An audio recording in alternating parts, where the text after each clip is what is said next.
malam, perkenalkan nama saya Rinaldi Rudiando, kelas B1 Ekstensi semester 5, Fakultas Keperawatan, Universitas Pembangunan Indonesia Manado. Baiklah, saat ini saya akan menjelaskan peran, fungsi, dan etika keperawatan komunitas.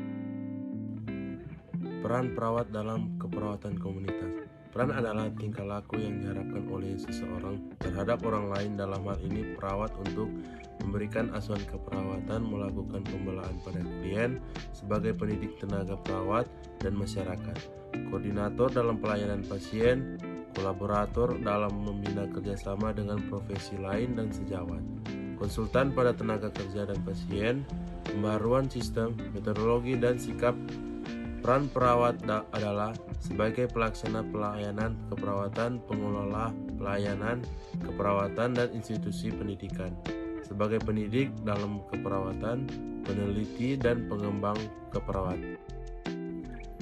Peran dalam keperawatan di komunitas, namun secara garis besar, peran yang dilakukan adalah sebagai berikut. Yang pertama, peran perawat pada individu atau keluarga. Yang kedua, peran sebagai konseling. Yang ketiga, peran manajerial sebagai konsultan dan advokator. Keempat, peran kesehatan masyarakat sekolah. Yang kelima, peran kesehatan di rumah atau hospital care. Yang keenam, peran perawat sebagai pembaruan. Yang ketujuh, peran perawat sebagai koordinator. Fungsi perawat dalam keperawatan komunitas. Fungsi perawat dalam melaksanakan tugasnya antara lain fungsi independen, dan fungsi interindependen.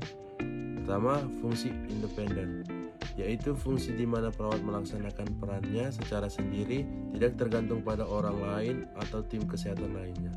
Perawat harus dapat memberikan bantuan terhadap adanya penyimpangan atau tidak terpenuhinya kebutuhan dasar manusia, baik bio, psiko, sosio, atau kultural maupun spiritual.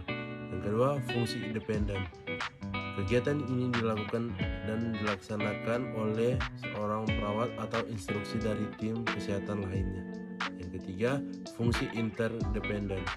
Fungsi ini berupa kerja tim yang sifatnya saling ketergantungan, baik dalam perawatan maupun etika perawat dalam keperawatan komunitas. Etik atau ethics berasal dari bahasa Yunani ethos, yang berarti adat, kebiasaan, perilaku, atau karakter. Sedangkan menurut Kamus Webster, etik adalah ilmu yang mempelajari tentang apa yang baik dan buruk secara moral.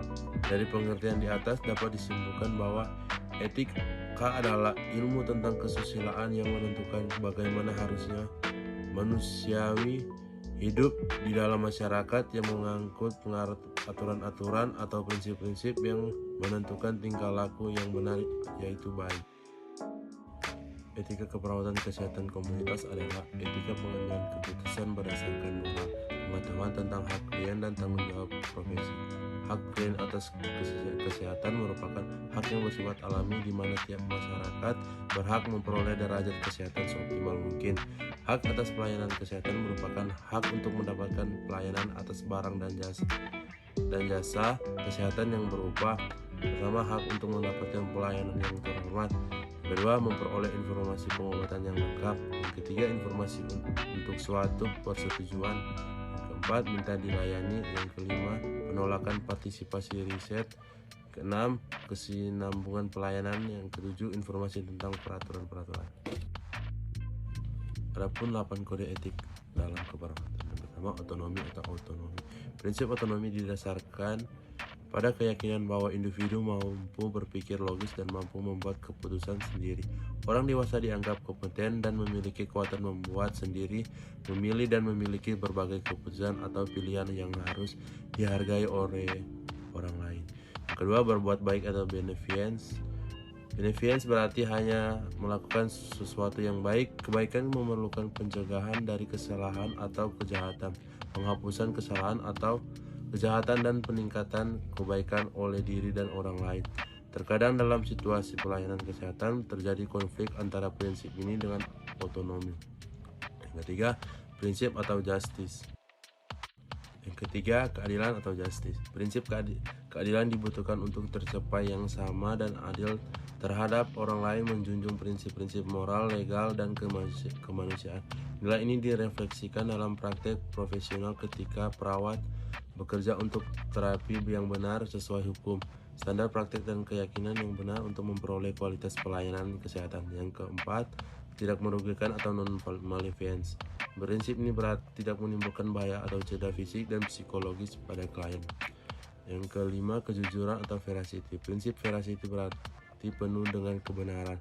Nilai ini diperlukan oleh pemberi pelayanan kesehatan untuk menyampaikan kebenaran pada setiap klien dan untuk meyakinkan bahwa klien sangat mengerti.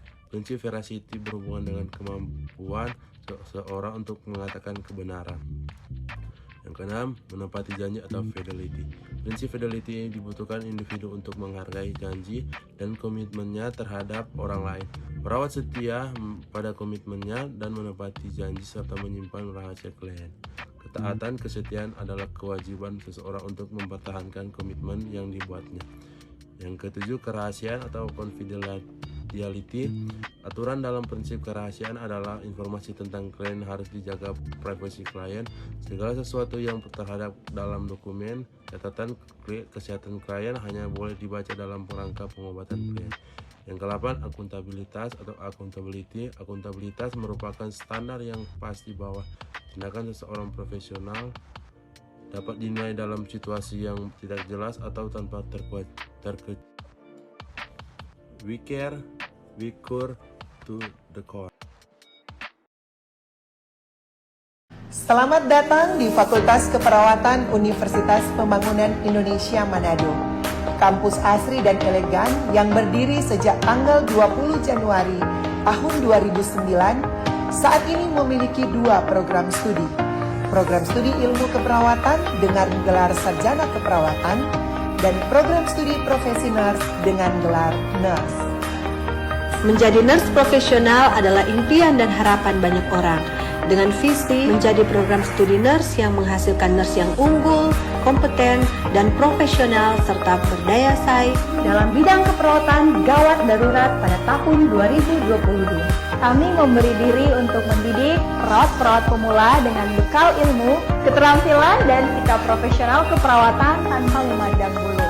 Kami telah mengasah diri kami dengan pendidik berkelanjutan bahkan kompeten di bidang masing-masing. Bagi putra-putri bangsa yang rindu untuk mengabdi dirinya melayani negeri, melayani orang-orang yang membutuhkan pertolongan dalam bidang kesehatan khususnya keperawatan, jangan ragu-ragu, tetapkan pilihan Anda dengan semangat. Baku-baku bantu, baku backing pandai. Kami siap mencetak Anda menjadi nurse profesional.